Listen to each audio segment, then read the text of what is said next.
Shalom. Welcome to the Jewish View. My name is Rabbi Nachman Simon with the Chabados of Delmar. Of course, you know my co-host, Mark Ronich, with the president of Statewide News Service. Mark, of course, I don't need to even welcome you, but we have a very, very, very special guest with us, Mr. Daniel McCoy, and he's the Albany County Executive, and that is the highest position in Albany County. So to us, you're the president over here. But we want to. Can you let my wife know that? Yeah. you're number one in our book. But I want to wish you, I feel a little Hebrew. I know you're not, McCoy is not Jewish. But Mazel Tov, hopefully you know what that means. It means congratulations, a few Hebrew words, but being elected to this new position. And we wish you really, honestly, a lot of luck and a lot of success in everything you do. Thank you, I appreciate that. And same for me. Dan had been my county legislator for many years, and I'm very happy that you've moved up to county executive, and congratulations. Many years of success. Thank you, Mark. I appreciate it. And I can say this to the residents of Albany County. Mark has always had my ear and always let me know when he didn't like something we were doing, and I appreciate that. And I complimented you, yes, too. Yes, it wasn't just a critic. No, it wasn't, okay. But it was good. It's good to hear back. You need feedback how to make decisions in the future. That's right. So, Dan, can you just tell, since this is the first time you're on the air with us, and it's the first time a county executive had been on the air with us, your predecessor had never had the time, so thank you very much for making the time. I'm very honored that you guys asked me to be on. I really appreciate this. This is very special. Doesn't mean we'll be easy on you, no. I'm just but we want you to come back. Now, I want you to know that I want you to tell the audience a little bit about your background and like who you are and what schools did you graduate from, and you know, and just you know, give a brief personal update as to you know how you got to the position you're at. I started in politics at a young age, and in Albany, you did. We groomed them young, we broke them in, and we got them into the democratic philosophy. You're how old now?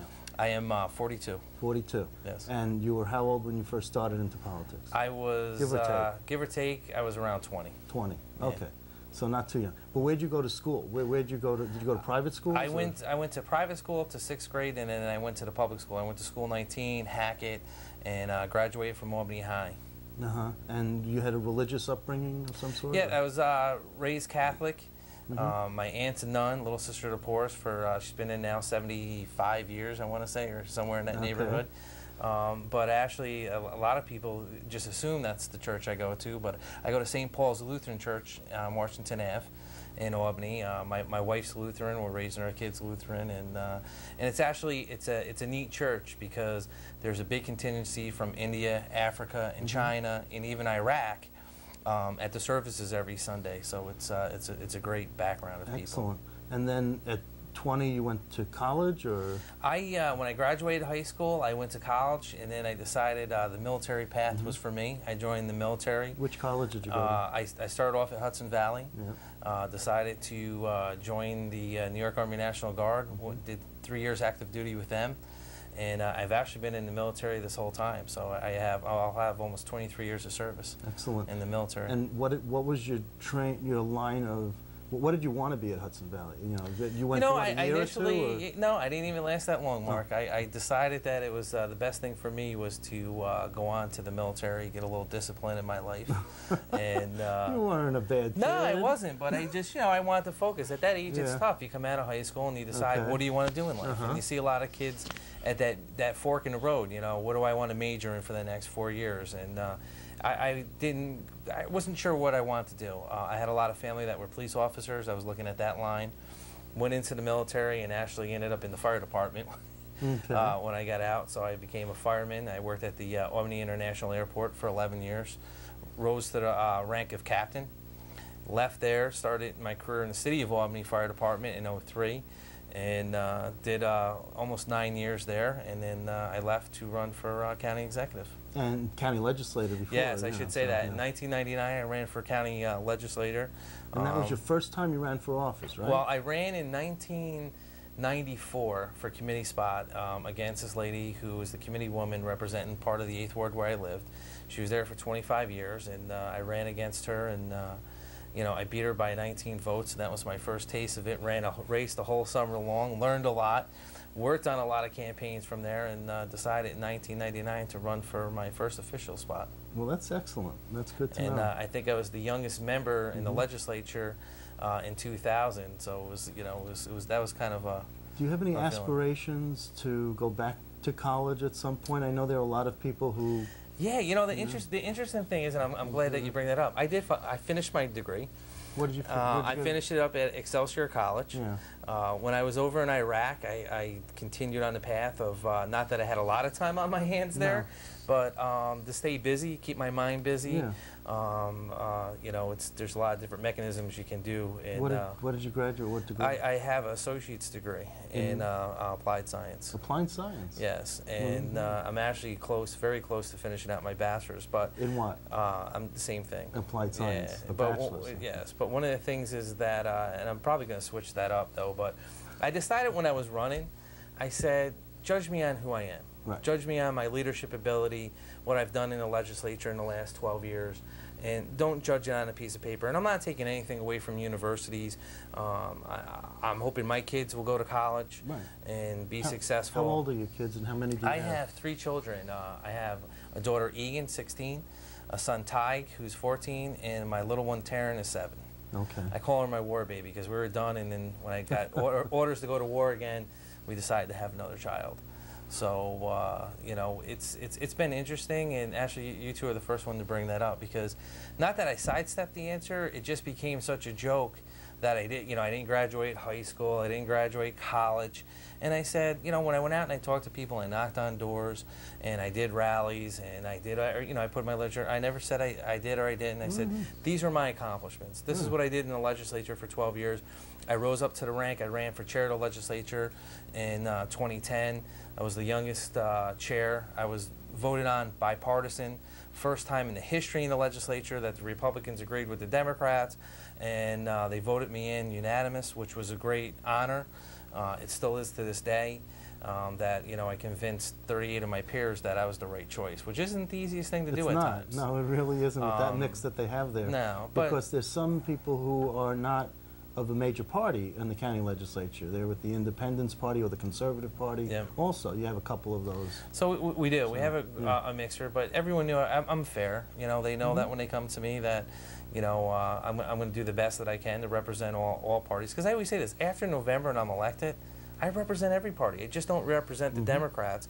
I represent the Republicans, Independents, Conservative, and not of party. And the biggest joke I've always learned in politics is that when you go knock on a door and you go to an independent and it's a college kid, and they sit there and they go, I'm independent. I don't belong to a party. And I'm like, yes, you do. You belong to the Independence Party. And they're like, yeah, I'm independent. No, you're not. You got to be NOP, not of party, if you want to be truly independent. Or called a blank. Yes, a blank. You know. So now this is interesting, coming from the person who was the chairman of the Democratic Party in the county. Yes, yes. That you would say that you know you're not going to be political or base your administration on politics, but based on qualifications, regardless of party affiliation. Yes. You know, there's the chief political hack, if you will, you know, in the county. I wouldn't say hack, but I would say, you know, it's interesting to put it that way. And I say, look, the economy's tough. We need people that are going to turn the economy around. We need to create jobs. We need to reinvent government. I want the best qualified person. In under state law, when you look at a resume, if I said, you know, what religion you are, what color you are, what sex you are, can't. I'd open the county to a lawsuit. Many lawsuits. So my decision process when I put this great transition team together. If you must say so yourself. Yes, I think so. It's a lot of the movers and shakers in the capital region. Right. Like James Barber from Albany, Matt. Yes, and Steve Boyle, and I could go on. And St. Peter's, right. And you know, they're putting. You missed us. I apologize. I apologize on that. We would have been great on you. Yes, you would have. But I was trying to touch everybody in the county. But most importantly, what do they need? Because I said this. I sat down with Jim Barber, and he goes, "What's your vision?" I said, "No. What can we do to help you?" And I said, "That's the problem. You know, the thing I'm learning is that a lot of people when I knocked on doors didn't even know we had a county executive." Some people didn't know what the services we deliver from the county.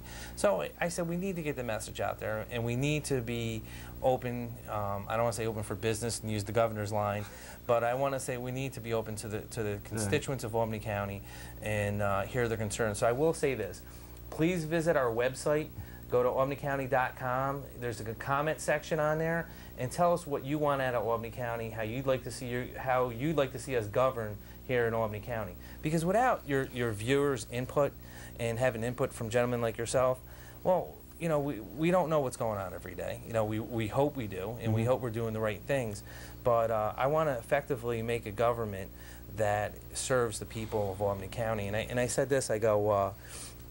The interesting thing is, I said, we need to pull the tree out of the ground, shake off the roots, and replant it. And we need to redo a playbook for Albany County. Okay. It's been stale, and we need to open up the doors, and we need to reinvent things. And I go, people say, well, you ran on uncontested.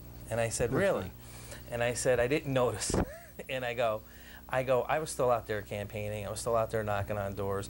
But I go, most importantly, I said, if the economy was good, and we were flush with money, there'd be 80 people running. And I said this to one of the reporters. I said, the question should be is, why didn't these other people run? Why didn't these people that you names, and I don't want to embarrass them, so I'm not going to bring their names up. Why didn't they run? Well, they didn't run because the economy's bad, the county's broke. These are the things I find interesting. But you're simplifying a little bit. Absolutely. And maybe we are because it's on television. Yeah. But you know that there is another major party in the county that's smaller than the Democratic Party. And they had a candidate, and they stifled him from running. And then they didn't want, you know, and there was internal politics. In the other party there. They couldn't get their act together. They had a leadership change in the around April and stuff. They couldn't get out in time to make the. So it's not so much that it was timing, and it wasn't so much that no one wanted to run. It's that no one could get their act together quickly enough and to raise enough money to make a real contest here in Albany County. So now you have 4 years to show why you should not be ousted. True. You know, you have 4 years to make your case and to show people, and it's up to you now as the leader to show people what you can do on your own and move this county forward. You know, you have a budget deficit. Why don't, you know, tell me how much that is.